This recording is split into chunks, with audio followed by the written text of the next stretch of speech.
नमस्कार, मेरा नाम है डॉक्टर पुरु धवन और आज इस वीडियो में हम बात करने वाले हैं पार्किंसन के बारे में। पार्किंसन की टाइप्स को समझने की कोशिश करेंगे कि वो कितनी प्रकार का हो सकता है। अक्सर हम जानते हैं कि पार्किंसन तब होता है जब कभी हमारे हाथ पैर कांपना शुरू करते हैं। तो हाँ, आज हम सबसे पहले शुरुआत करेंगे अपने टेस्ट के साथ, क्योंकि अगर आप वीडियो देख रहे हैं तो मतलब ये है कि कहीं ना कहीं आपको इंटरेस्ट है पार्किंसन में और आपको ये जानना है कि पार्किंसन आपको है या नहीं है तो अच्छी बात, पर अगर है तो हम इसमें क्या कर सकते हैं। तो अपना हाथ आगे बढ़ाइए। अगर आपका हाथ स्टेबल है, हिल नहीं रहा है, काँप नहीं रहा है, तो आपको पार्किंसन होने के चांसेस बहुत कम हो जाते हैं। मगर अगर आपका हाथ इस तरह से काँपे जा रहा है, मतलब ये है कि हमारा जो कंट्रोल है, हमारा ब्रेन का जो कंट्रोल है हमारी मसल्स पे, वो छूटता जा रहा है, हमारी बॉडी से छूटता जा रहा है, जिसकी वजह से हमारे हाथ पैर में कंपन आनी शुरू हो रही है। ये जो काँपने वाला जो पार्किंसन होता है, ये 75% लोगों में देखने को मिलता है। यानी अगर किसी को पार्किंसन है, उनमें 75% ऐसे लोग होंगे जिनके हाथ में कंपन आएगी। मगर एक दूसरे टाइप का भी पार्किंसन होता है जिसमें हाथ पैर में कंपन नहीं आती, मगर दिक्कत क्या होती है वो है चलने में। अगर आप चल रहे हैं, पैर मुड़ जाता है, आगे या पीछे गिरने का आपको डर बना रहता है, बैलेंस बनाने में दिक्कत हो रही है, पूरी बॉडी लगता है कि गिरने वाली है, तो ये भी पार्किंसन का टाइप होता है। पार्किंसन ऐसा नहीं है कि सिर्फ बूढ़े लोगों में मिलती है, यंग लोगों में भी मिल सकती है, बच्चों में भी देखने को मिल सकती है, बट वो रेयर होती है। अब अगर पार्किंसन अगर हमें है या हमारे घर वालों को है, तो हमें क्या करना है, कैसे हम उनको बचा सकते हैं। क्योंकि पार्किंसन में एक और बड़ी दिक्कत देखने को मिल रही होती है, वो है डिमेंशिया। डिमेंशिया मतलब चीज़ों को भूलने की आदत। हम चीज़ें भूलना शुरू कर देते हैं। अब ये जो दिक्कतें सारी आ रही हैं, चाहे आपका हाथ पैर काँप रहा हो, चाहे आपका ढंग से चला ना जा रहा हो, या फिर आप चीज़ें भूल रहे हो, इसके पीछे जो रीज़न है वो है ब्रेन। ब्रेन में हो रहा नुकसान। ब्रेन के अंदर जो सेल्स होते हैं उनको हम न्यूरॉन्स कहते हैं, और न्यूरॉन्स जो होते हैं वो सिग्नल देते हैं, एक करंट छोड़ते हैं जो हमारी नर्वस सिस्टम से हमारी बॉडी के डिफरेंट डिफरेंट पार्ट्स में जाता है, और उसके अकॉर्डिंगली हमारी बॉडी रिस्पॉन्ड करती है।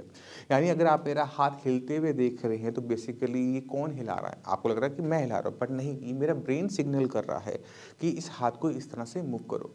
इसलिए आपने देखा होगा कि कुछ लोगों की हैंड मूवमेंट्स, बॉडी मूवमेंट्स बहुत अच्छी होती हैं, कईयों की बिल्कुल नहीं होती, बिल्कुल वो स्टेबल खड़े रहते हैं। तो ये बेसिकली ब्रेन और कुछ ना कुछ अपना बिहेवियर होता है। अब अगर हमने इसे ठीक करना है, पार्किंसन को ठीक करना है, तो हमें कहीं ना कहीं ब्रेन को ही ठीक करना पड़ेगा, या ब्रेन को नुकसान होने से रोकना पड़ेगा। क्योंकि पार्किंसन जो है वो प्रोग्रेसिव डिसऑर्डर है, यानी अपने आप बढ़ने वाली बीमारियों में से एक है। तो जितनी जल्दी हम इसकी पहचान कर लेते हैं, जितनी जल्दी इस पर हम एक्शन लेना स्टार्ट करते हैं, उतनी ही जल्दी हमें आराम अच्छा मिल जाता है, क्योंकि नुकसान कम हुआ होता है। नुकसान बढ़ जाएगा तो भरपाई भी मुश्किल होती चली जाएगी। अब ब्रेन को समझने की कोशिश करो कि ब्रेन को क्या चाहिए, ब्रेन किस चीज़ पे सरवाइव करता है। तो ब्रेन सरवाइव करता है सबसे ज़्यादा ऑक्सीजन पर और खाने पर। ये दो चीज़ें उसको अच्छी तरीके से देनी पड़ती हैं। ऑक्सीजन बढ़ाने के लिए आप अनुलोम विलोम, प्राणायाम या फिर कोई भी एक्सरसाइज कर सकते हैं जिसके अंदर आपकी बॉडी की मूवमेंट अच्छी हो, क्योंकि हमारी जो मसल्स होती हैं वो एक तरीके से पंप की तरह वर्क करती हैं। अब हमारी बॉडी में ब्लड पंप का काम तो हमारे हार्ट का है, ये हम सब जानते हैं, मगर हमारी जो बॉडी मूवमेंट होती है तो वो ब्लड की पंपिंग को अच्छा कर देती है। और ब्लड की पंपिंग अच्छी होने का मतलब ये है कि अच्छी मात्रा में ब्लड का ब्रेन तक जाना, यानी ब्रेन को ऑक्सीजन देना। क्योंकि 70% जो हम ऑक्सीजन हमारी ब्लड में होती है वो अकेले से ब्रेन कंज्यूम कर जाता है। वो इतना ज़्यादा काम कर रहा होता है, इतना ज़्यादा काम करने की वजह से उसको बीमारियां भी जल्दी लगने की चांसेस होती हैं अगर ऑक्सीजन का लेवल कम होना शुरू हो जाए। तो पहली चीज़, ओल्ड एज में हमारा हार्ट वीक होता है, पंपिंग हमारी स्लो हो सकती है। ब्रेन को सर्कुलेशन देने के लिए, ब्लड देने के लिए हमें थोड़ी सी फिजिकल एक्सरसाइज थोड़ी सी ऐड करनी चाहिए। मगर आप तो, हम जानते हैं कि पार्किंसन एक ओल्ड एज में हो रहा है, तो हम क्या कर सकते हैं? हम योगा कर सकते हैं, हम स्ट्रेचिंग कर सकते हैं, हम वॉक कर सकते हैं। अब इन चीज़ों में बहुत ज़्यादा एफर्ट नहीं चाहिए होता, इन चीज़ों के लिए बहुत ज़्यादा मसल मास की ज़रूरत नहीं है कि वेट उठाना है, नहीं करना। आप अपनी बॉडी को जितना हो सके उतना एक्टिव रखने की कोशिश करो, क्योंकि जितना आप एक्टिव रहोगे उतना ही स्लो पार्किंसन आगे बढ़ेगा। अब दूसरी चीज़ है खाना। हम क्या खा रहे हैं? अगर हम एक ओल्ड एज में अक्सर हम खाने में क्या खाते हैं? हम खाना बहुत सिंपल कर देते हैं। घिया, तोरी, टिंडा, सब्जियों पे हम डिपेंडेंट हो जाते हैं कि इससे ये हो जाता है, उससे वो हो जाता है। बात आपकी बिल्कुल सही है। मगर अगर हम अपने खाने को बदल रहे होते हैं, क्योंकि बॉडी में और बीमारियाँ हैं, बीपी है, शुगर है, खाने को बदल रहे हैं, बट खाने में न्यूट्रिशन गायब है, उसमें विटामिन्स गायब है, मिनरल्स गायब है, या फिर हम कुछ सेट ले रहे हैं, यानी मान लो कि 100 विटामिन्स होते हैं या 100 न्यूट्रिशन जो बॉडी को है वो चाहिए होता है, उसमें से हम सिर्फ 70 लेते हैं, 30 किसी भी कारण से रह जाते हैं क्योंकि हम वो टाइप का खाना खाते ही नहीं हैं। तो हमारी बॉडी में डेफिशिएंसीज पैदा होनी शुरू होती हैं। अगर वो बॉडी में डेफिशिएंसी है यानी वो हमारे ब्रेन के लिए भी डेफिशिएंसी है, और रिजल्ट क्या होगा कि पार्किंसन स्पीड से बढ़ेगा, क्योंकि ब्रेन अपने आप को भरपाई नहीं कर पा रहा, जो नुकसान हो रहा है उसकी भरपाई नहीं कर पा रहा। तो अब सवाल ये उठता है कि हमने करना क्या है, हमने खाने को सुधारना है।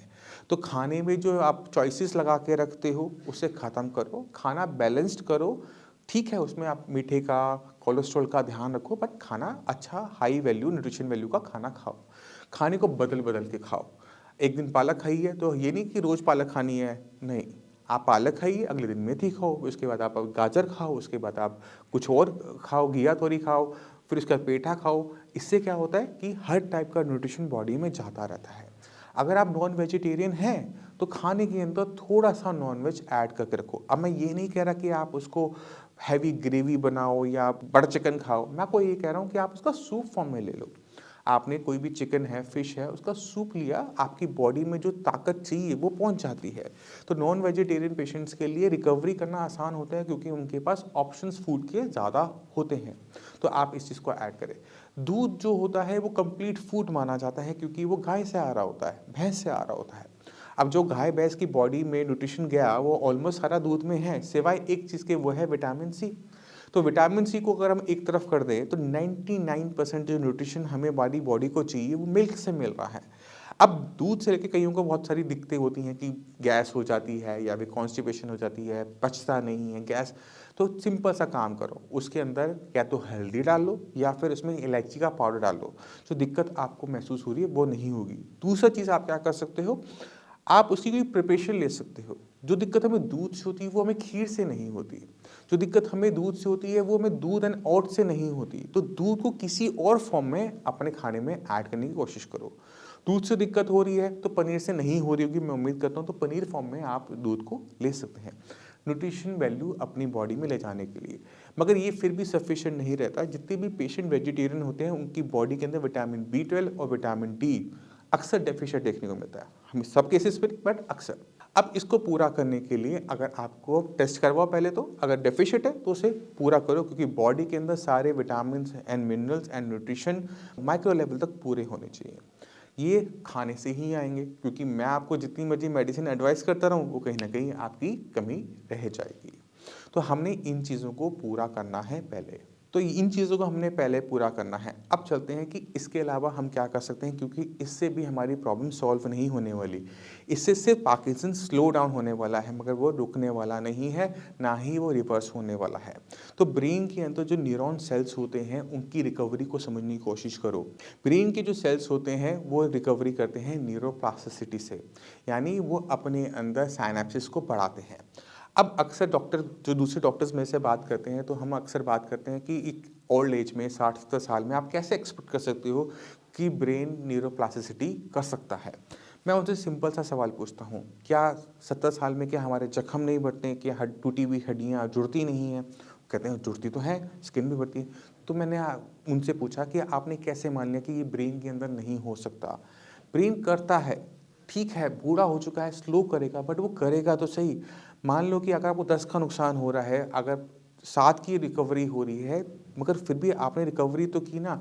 इससे अगर आपका पार्किंसन रुकता नहीं है तो स्लो डाउन तो हो जाता है। आपकी एज एक लिमिट तक ही होती है, 80-90, इससे ऊपर मैक्सिमम लोग नहीं जा पाते हैं। तो 80-90 तक का जो आपका टाइम स्पेन रह गया है, कम से कम वो तो स्मूथ हो, उसमें आपको किसी पे डिपेंडेंट तो ना होना पड़े।